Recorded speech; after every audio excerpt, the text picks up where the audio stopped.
This is CliffCentral.com. Hi everyone, it's Alman Elisha and your boy.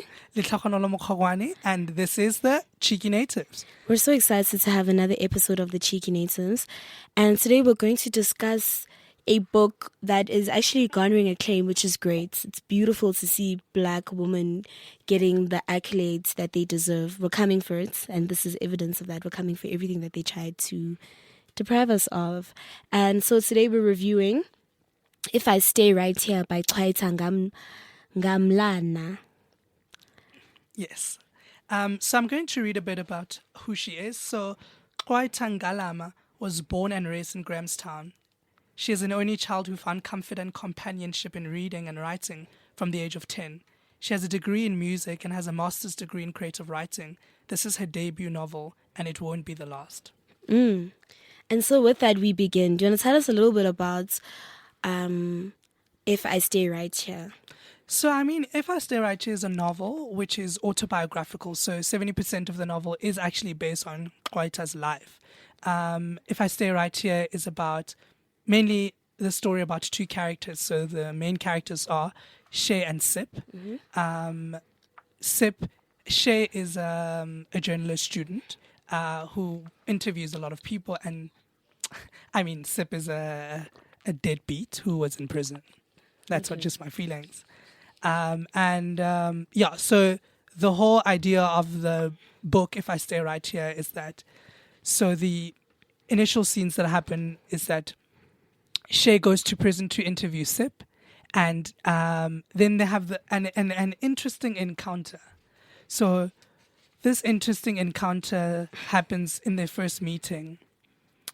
She sat forward in her chair, bit her lower lip, and scanned my chest with her eyes. Then she reached across the table and touched my hand. I let her. Her hand was surprisingly warm and soft. I shivered a little and felt my finger twitch with shock under her palm. She looked at me with a smirk on her face, fingers lightly tracing the veins in my eyes. My pussy clenched and released involuntarily. I shifted in my seat, hoping to crush the sensation. It didn't work. I felt excited and repulsed at the same time. I needed to get a grip. I snatched my hand back and stood up and opened the door. And how intense it is that's the like an opening scene. Like these people meet and already she's like orgasming. Look, this book, so Letlhogon and I initially read this book on our friend Cation when we were in Cape Town. Yes. And I had a lot of unresolved feelings at the end of this book. And I think the book touched on a lot of really important topics. And so it's beautiful to also see Black queer women writing stories about themselves without there being sort of a performative gaze, you know. And that was what was beautiful about If I Stay Right Here, was that this is a book written by a Black woman about a Black queer relationship. A Black lesbian relationship. Yeah, in a way that normalizes it, right? So this is not, it's like a freak show or all these sort of stupid homophobic ideas that people have about queer relationships, that these were two Black women speaking honestly about their relationships and about the things that they were experiencing. I struggled with Sip. Yeah. No, I think everyone who reads the book should struggle with Sip, right? I feel for me, so what was interesting for me is that, they have this encounter which I thought was really interesting, where Sip speaks about when she was gang raped. So there's this scene where she was part of a gang and they used to go and rob people, and the one time another gang came and they killed the partner that she was with, and then they gang raped her. And when they were gang raping her, they said, she even speaks about the encounter. She said she had never felt the weight of a penis in her vagina, right?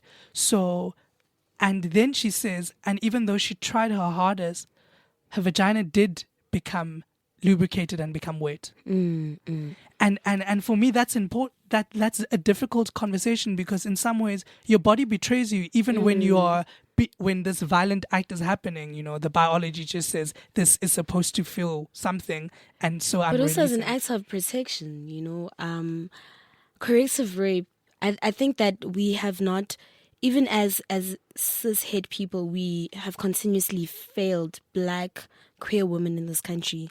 That scene of corrective rape was so visceral and so violent, and you think of just this year alone, how many Black lesbian women have been murdered in our townships, and brutal. There's a brutality to the way in which these women are violated that goes beyond it just being an attack, or this is just a rape, and I don't even think that there's such a thing as just a rape, firstly, but also that there are so many dynamics at play when these women are brutalized and murdered, and when Sib speaks about the corrective rape, it makes me think of what it must be to be a Black queer woman in our townships. What it must be like to have men believe that their penises are magical and have the ability to turn you, or to make you anything other than who you are and who you are attracted to. I mean, it also plays into, there's a scene at the end where where Shay is having a conversation with one of her journalism classmates who also displays this idea of masculinity being some magical thing, right? So in this WhatsApp conversation, he's like, yeah, are you still deep into this lesbian thing of yours, right? And I think I should just come there and let my penis fix things. I think you just need a D. So for me, it's just like this toxic idea that you think like your penis will magically fix, because I don't think it needs to be fixed, but you think that it's going to be fixed. So the idea that masculinity is so violent that you want to assert and insert yourself in people in ways that are going to destroy them, because I think the psychology around being raped and being sexually violated is so multi-layered and so multifaceted. I love that they spoke about, that the book covered the topic of domestic violence. Yeah, in queer relationships. In queer relationships particularly, I think we are a very violent country, and there are so many aspects of intimate partner violence, but we never sort of delve into the domestic violence which takes place in queer relationships. And that's why I think it's beautiful that Black queer women are writing their own stories as well, because it gets told not from the gaze of this like homophobic cishet idea of what we think should be happening, and it gets told honestly. But it also made me think about how heteronormativity is just so all encompassing, that even in these non-binary relationships, Shay and Sib also go on to sort of recreate these very like gendered roles, So yeah, because Sib is like a butch lesbian and Shay is femme. So in a way, like Sib is the man and Shay is the woman, because Shay had to perform all the womanly duties, cook and provide, right? And how Sib would assert herself. And be like, you can't disrespect me like that. You can't disrespect me like that in front of my friends. And you have to ask me these things. So yeah, it is. But it speaks about the weight of cishet patriarchy, right? It speaks about the idea that it permeates so deeply in our DNA that even in relationships that are non-binary, you end up recreating, right? But the question is, how do we stop becoming heteronormative? Because I mean, that's where we've grown up. That's what people have considered to be. That's normal. what we've also internalized and been socialized into. And I just Shay. So when I was reading this, I was like, I felt like I wanted to be careful to not fall into the trap of victim blaming, because Shay, in all respects, doesn't really need Sib. Shay has her career going for her. She's in a different class. She's good. She's better off than Sib. But she's still with this rubbish of a person that is Sib, But that made me think of an interesting thing that I've had to work through in my life about like the performance of love, right? I'm trying to understand that maybe something happened in Shay's life that has made her like finding someone like Sib who loves her or who claims to love her and holds on to that and then performs this love, thinking that her love will create miracles, that it will change Sib. But then it doesn't. And then she just continues to be in this relationship because perhaps she doesn't know how to leave. And it's like watching a train wreck happen in slow motion, because you can just tell that when Sip forces Shay to drop her off at her motor's house. At her person's house. And I'm sitting in disbelief. I have my hands on my head. I'm like, Shay, why are you not leaving this person, you know? And I remember reading the encounter where he goes out, where Sip goes out with her friends, right? And then sends her a message to be like, babe, can you please give me money? And she's like, it's toiletry money. And then she's like, no, but it's not toiletry money.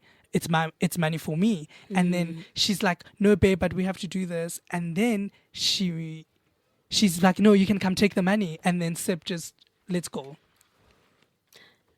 But I also think it's about abusers and how the psychological warfare that abusers sort of inflict on their victims, you know. So the fact that you are able as an abuser to seek out the people that you can seek out sort of the emotional weaknesses of the people that you want to abuse, and also that you can isolate me. I mean, she isolated Shay. Yeah. So Shay had no friends. Shay had no social supports.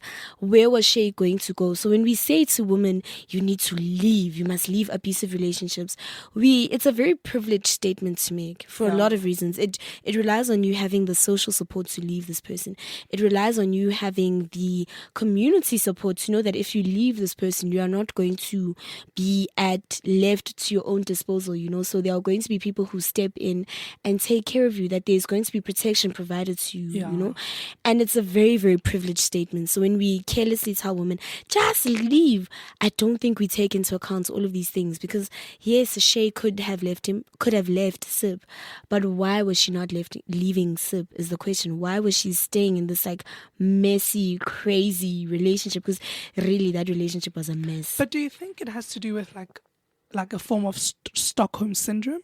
Like you just been beaten so much that you're just staying, you know? Because I mean, I'm also reminded of like the sex scenes in this book, right? And how the sex scenes were lit. They had me like shifting. Yeah, no, they were lit. She writes beautifully. But I think also it was non-consensual. All the sex scenes in this book were non-consensual.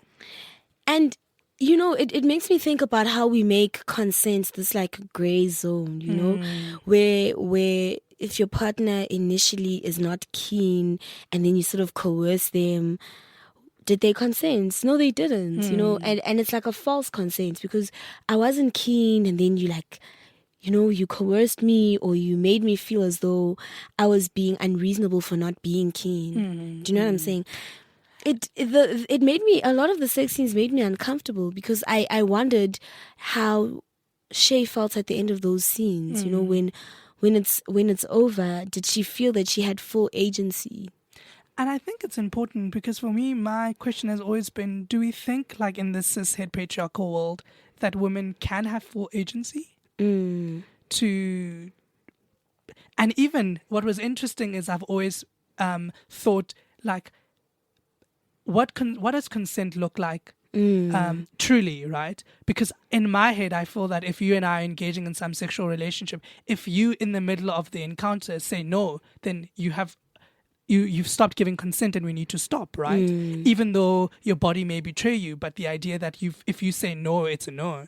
So for me, I was deeply worried about the fact that we've also started to normalize like rape in marriage and rape in relationships because we've made this idea that because we are in a relationship, I have ownership of your body, right? And I can do with what I want. And I think that's really problematic. The fact that you as a woman and you as a body do not have agency and can't consent to things that have to pertain to your body because you're in these relationships where people are like, well, because we've started, we need to finish. And you also then don't want to be called a tease and all of these things that come with being that person, you know? So it's, oh, you're a tease, oh, you led me on, you knew what you were doing. Because we victim blame a lot. We really victim blame a lot.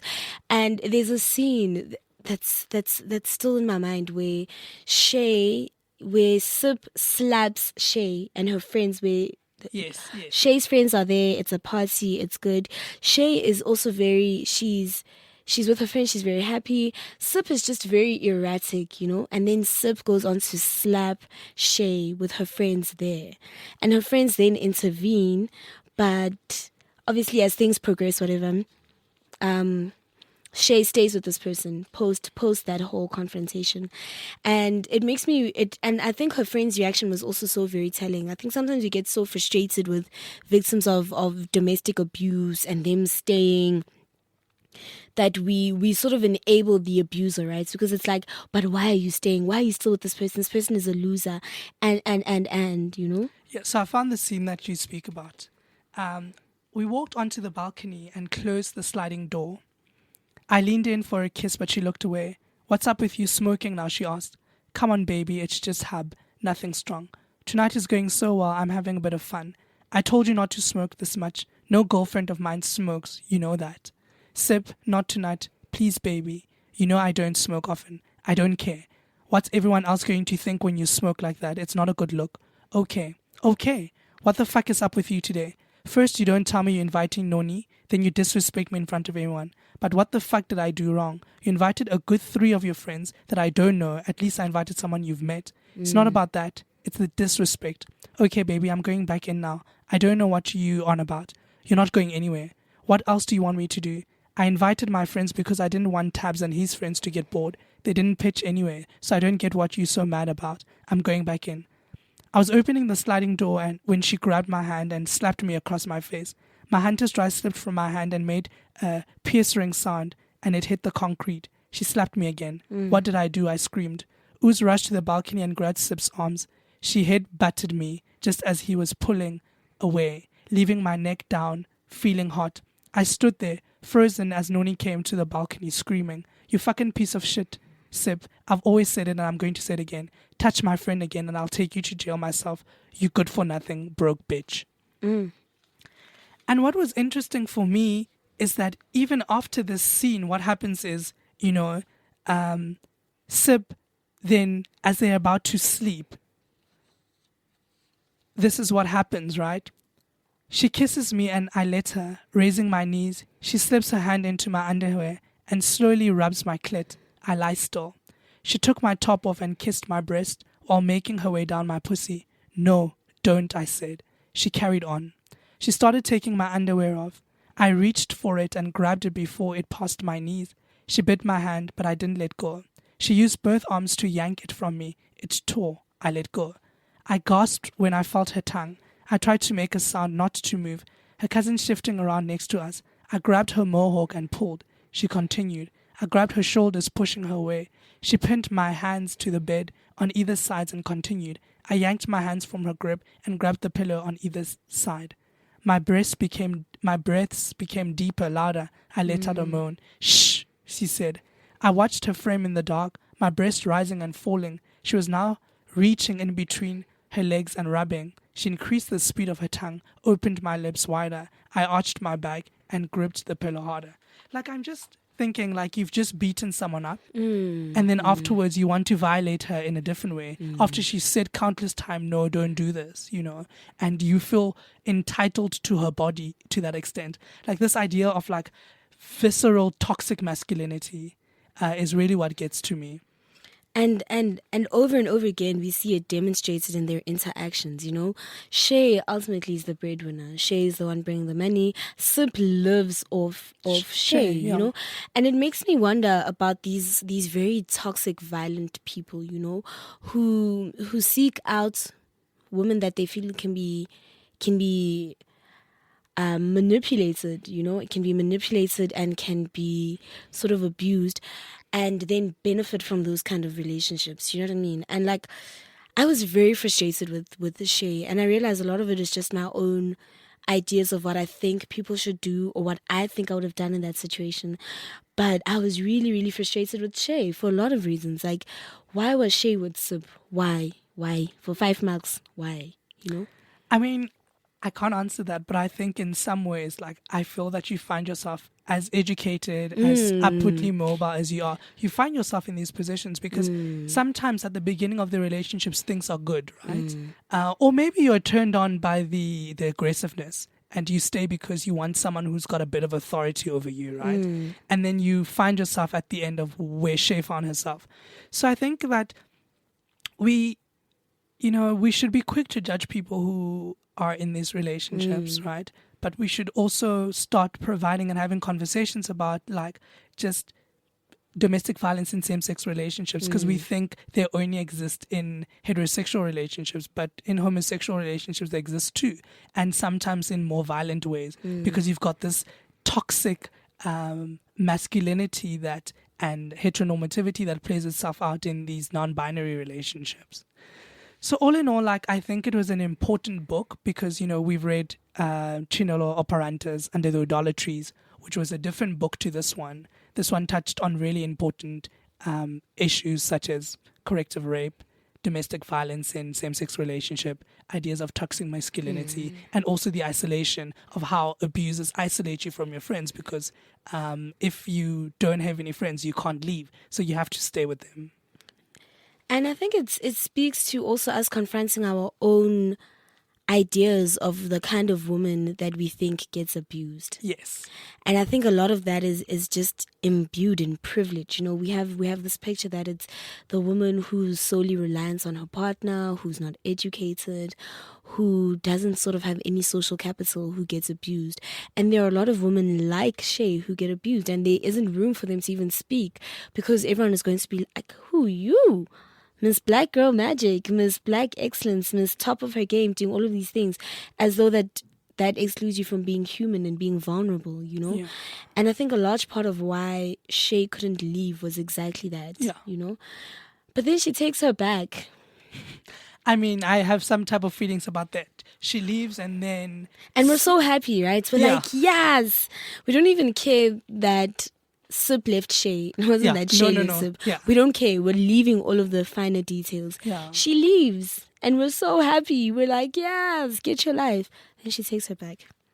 But I mean, it also speaks to the idea of like sometimes you are so battered, right, and bruised, and you believe that you only deserve a certain type of love, right? So when it's gone, you miss it. And you miss the good moments because like I'm sure Sip and Shay have had good moments, you know, and you miss that, and you miss the person that you think your abuser is. And then you take them back just to be abused again. And again and again and again. And I was very sad that at the end of the book they were still together, you know, and that Sip had the nerve to pitch up and be like, oh, you know, when things hadn't worked out with her other girlfriend, and still took her back. Like, but yeah, and also the idea, she's like, no, she doesn't matter now. I've changed my relationship status on Facebook. I've removed all the pictures because I want you. Like the fact that she just put it on her face and then was like, no, but you're the one who matters.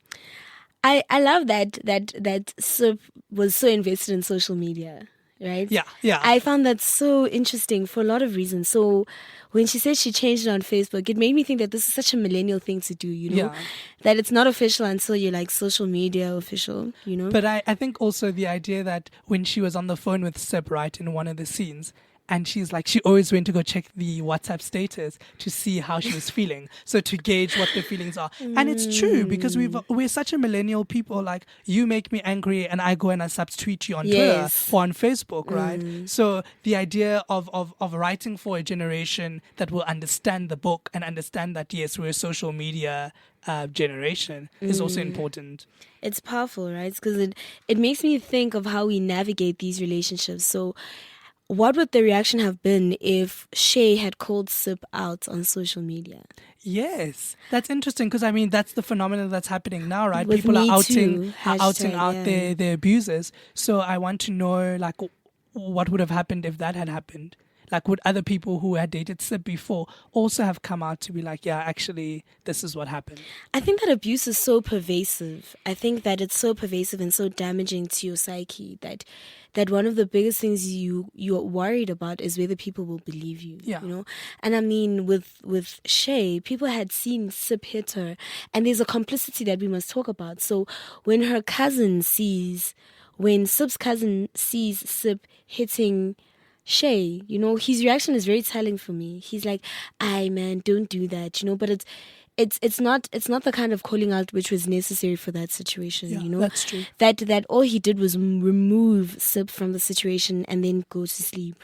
Was concerning for me. You've just seen your relative hit someone, you know, and be violent and be aggressive towards them, and you just haven't called them out. But it's a complicity we have in #NotAllMen, right? We don't call them out. Or actually, we are the same people who are like not all men and then go home and beat our wives. You know, so we need to talk about like really the work that we need to put in dismantling patriarchy and the ideas of toxic masculinity, that it's more than just a hashtag. It's actually calling out people and not being complicit when people are being fucky. And just this week alone, we had someone fix his mouth to tell us that his cousin could not possibly have been abusive because he knows his cousin personally. And then went on to be like, I will only believe it if there's evidence. Isn't it enough that someone is coming out to say that I've been abused, that you also want receipts? But right? it's also telling about like the type of era we're in, where people are like, oh, so while you've been beaten, take out a camera quickly so you can take a shot so you can show people that you've been beaten. Like, isn't a woman's word enough of her violation? And I think it was this book. I think I was uncomfortable with this book for a lot of reasons, and I love the fact that Chwayita didn't write. I like the fact that she didn't feel inclined to write likable characters, because if we're honest, they're both actually not likable. Yeah, no one is really likable in this book. You know, you don't like Shay. Shay is whiny as a person. She's whiny. She's codependent. You know, she is just. She seems to enjoy the misery that she gets from being with Sip, you know? And Sip is also not likable, but that scene with the corrective rape makes you want to question why Sip is the way that she is, you know? No, that's true. It makes you wonder why Shay tolerates the things that she does. And it makes you be like, oh, these two. It also, I mean, it's a confrontation of the fact that you can dislike someone but also not wish them bad things. Like, I wasn't a fan of Shay. I found Shay to be an annoying person, but I wasn't happy that Sip was beating her. And it makes you confront those things about yourself, that you can feel sorry for people, that you can feel their pain, but also just be not a fan of who they are. And it's also this demand that's on women, that there's a sisterhood that, you know, feminism must have, that we must just like. You must like all women. And the fact that I don't like this woman means that I'm not a true feminist. But I can dislike you and still defend your right not to be beaten and to be abused and to harass. Harassed, right? Because we're allowed to dislike each other. Yeah. I mean, I thought it was a great book just because I haven't read anything like this before. The experimental writing and the breaks in between the chapters about, like, you know, the people that she's interviewed were also interesting. Like, you know, the one man who plays with dildos and have them up his ass, and then she has to watch this. And then the other one where she tells the story of her teacher, a lecturer, masturbating in class while giving a lecture. Like, those were like quite interesting breaks in between the books, right? As you know, like on Cheeky Natives, we rate books giving people land because the land will come back. Yes. And when it comes back, we will give them the land.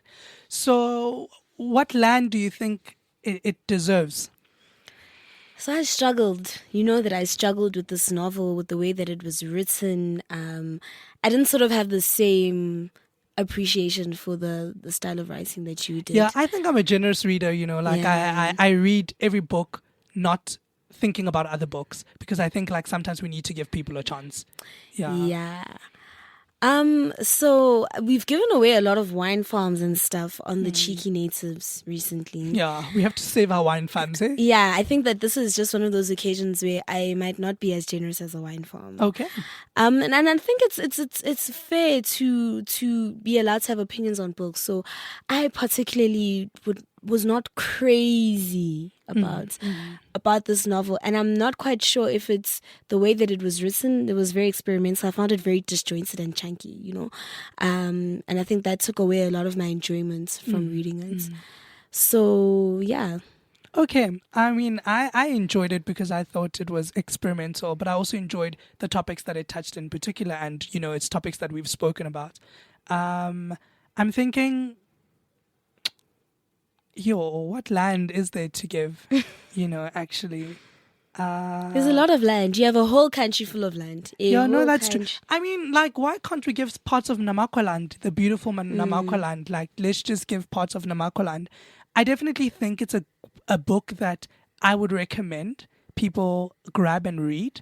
And also, it's published by Blackbird Books. Slaying Queen Tabiso. Yes, Tabiso making the pots as always. Exactly. So I think it's a book worth reading. Yes, so that's me. I'm going to agree with Tlhogonolo. I do think it's great subject matter. I think it's beautiful to see Black queer women writing their stories, being honest and being truthful, and also just showing a full spectrum of who queer people are, right? I think that there are all these tropes of what cis-het people think that queer people should be or should do. So if you're a guy, you should be masculine, butch, or you are feminine and you are flamboyant, and all these tropes that they have. And I like the fact that there was a lot of realness to the characters that she portrayed. Like Shay could have been any one of us. True. Sips, maybe not so much. Okay, guys. So thank you for joining us on another episode of The Cheeky Natives. We look forward to doing more book reviews. Please get out, grab the book. It's If I Stay Right Here by Chwayita. Thank you. This is CliffCentral.com.